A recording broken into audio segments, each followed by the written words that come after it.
Cette semaine, à l'émission, Télévague s'est rendu au Centre culturel de Passepébiac, où le collectif Arte procédait au vernissage de l'exposition « Tes mots m'inspirent ». Une exposition qui est présentée du 22 octobre 2022 au 20 janvier 2023 au Café Culture du Centre culturel de Passepébiac.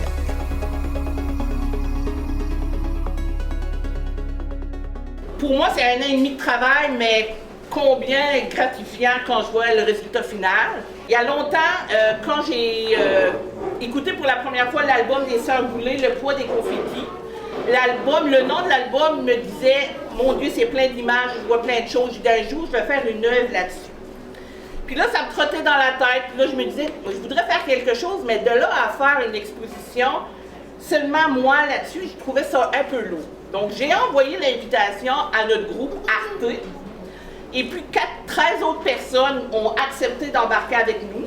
Le concept était de se laisser inspirer d'un auteur-autrice gaspésien vivant ou mort.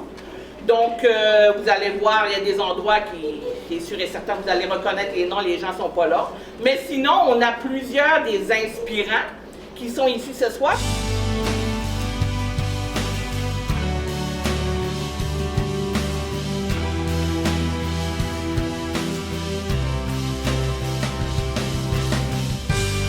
Peux-tu me parler un peu de l'exposition de ce soir? Bien, c'est un succès, je dois le dire. Je suis vraiment, vraiment très fière. C'est une exposition qui s'appelle « Tes mots m'inspirent » et ça mettait en vedette 14 artistes de la Gaspésie en art visuel qui se sont inspirés des mots d'auteurs et d'autrices de la Gaspésie. Donc, ce qu'on a présenté ce soir, c'est 14 œuvres. Et puis, chacun avait son propre univers. Il choisissait un peu ce qu'il voulait faire avec ça. Et je pense que le résultat est au-delà de ce que j'espérais. Et puis, on a eu plus de 130 personnes au vernissage. Donc, c'est extraordinaire. Et qui participait? Peux-tu me nommer les noms des artistes? Oui, c'est de ne pas les oublier. Donc, André Plourde, il y avait moi, Bernard Bourbonnais, il y avait Chantal Parent, il y avait Catherine Côte, Daniel Gagné, Isabelle Rioux, Jeannette Miles, Louba Christina Michel, Maddy Art, Myriam Maltais, faut que j'oublie, Renelle de Luce, René Henry et Valérie Essiard. Combien d'artistes en tout ça faisait? Donc, ça faisait 14 artistes qui se sont inspirés de 13 auteurs-autrices parce qu'il y a 2 artistes qui ont choisi la même autrice. Et peux-tu me parler un peu de ces artistes, d'où ils viennent, qui ils sont? Les artistes, ils viennent, je te dirais, dès le départ, c'est tous des artistes de la Gaspésie. Mais en cours de route, il y a une artiste qui a déménagé, mais elle a resté en Gaspésie durant très longtemps. Donc, c'est vraiment un projet purement gaspésien. Les auteurs aussi sont de la Gaspésie, donc des auteurs de poésie, de chansons, de romans. Donc, c'était vraiment ouvert à tout. Jeannette Miles. La personne qui a inspiré mon travail, c'est Lynn Richard, avec une de ses nouvelles qui s'appelle « Soudain le paysage ». Alors, c'est une histoire qui m'a beaucoup touchée. Et puis, j'ai décidé de la mettre en petits tableaux comme ça, qui font comme des étapes dans le temps, parce que c'est l'histoire d'une personne qui se raconte. Et à la fin, elle reçoit une invitation à un mariage d'un petit-fils qu'elle a eu, de quelqu'un qui est décédé déjà lors d'un accident tragique ici. Alors, c'est ça qui m'a touchée, qui m'a inspirée.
Valérie Estiambre.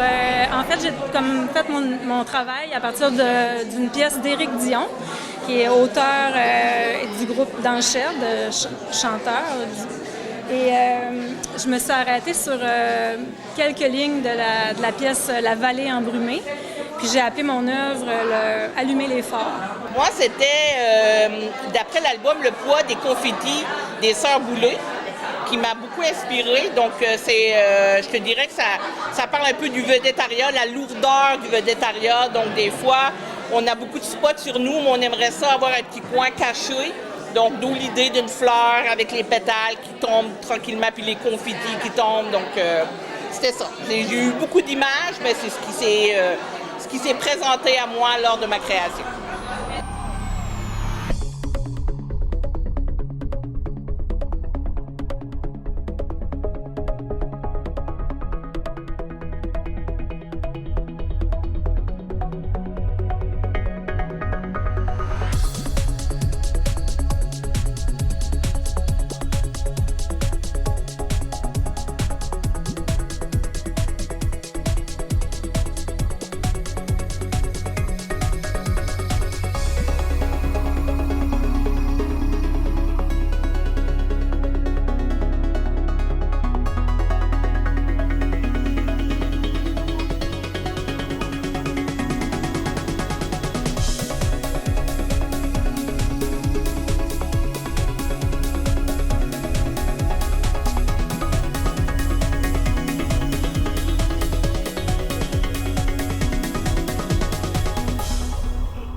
Alors, mon œuvre est inspirée du recueil de récits d'Alcide Roy et Chanceux Alcide.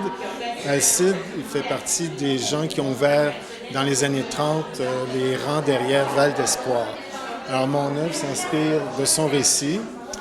Le texte, ça représente la montagne qui devait défricher et qui devait couper les arbres à la scie, à la hache. Ensuite, j'ai pris une pellicule 35 mm et avec les trous de la pellicule, j'ai pris des captures d'écran de YouTube du film de l'abbé Proulx qui parlait de Val d'Espoir en 1937. Alors, c'est la combinaison de ça. Et on a deux personnages qui sont un peu évaporescents, fantasmagoriques, qui regardent le passé du travail des ancêtres qui nous ont aidés à vivre comme on vit aujourd'hui. Et peux-tu me parler un peu de votre mouvement qui s'appelle... Arte, ouais, peux-tu m'en parler? Donc, le collectif Arte est né en 2016. On a suivi 2 formations avec l'artiste Seymour Siegel. Puis suite à ça, lui nous disait « Allez Arte, trouvez-vous des occasions d'Arte. » Et là, tout de suite après les formations, on s'est regroupés, puis on essayait de temps en temps de se créer des moments. Donc, on louait pendant 2 jours à un endroit pour aller créer ensemble. Tu sais, je veux dire, c'était pas vraiment de faire une œuvre à proprement parler, mais c'était vraiment de faire de l'art, de Arte. Donc, on est une 60aine de membres dans notre groupe fermé, puis il y a à peu près une 20aine là, qui revient tout le temps. Donc, c'est je pense, la 4e ou la 5e exposition que l'on fait. Mais à ce point-là, majeur, je te dirais que là, c'est comme une des grosses. Là.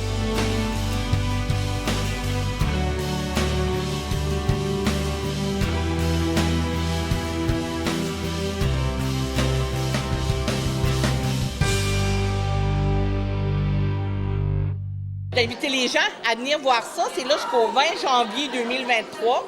Ça vaut vraiment la peine. Venez avec les gens de tous âges. Les jeunes vont peu aimer ça. Je veux dire, c'est ludique, c'est coloré, c'est vraiment intéressant. Puis, on encourage justement de ce type-là de collaboration parmi les gens du milieu. Donc, c'est un rendez-vous.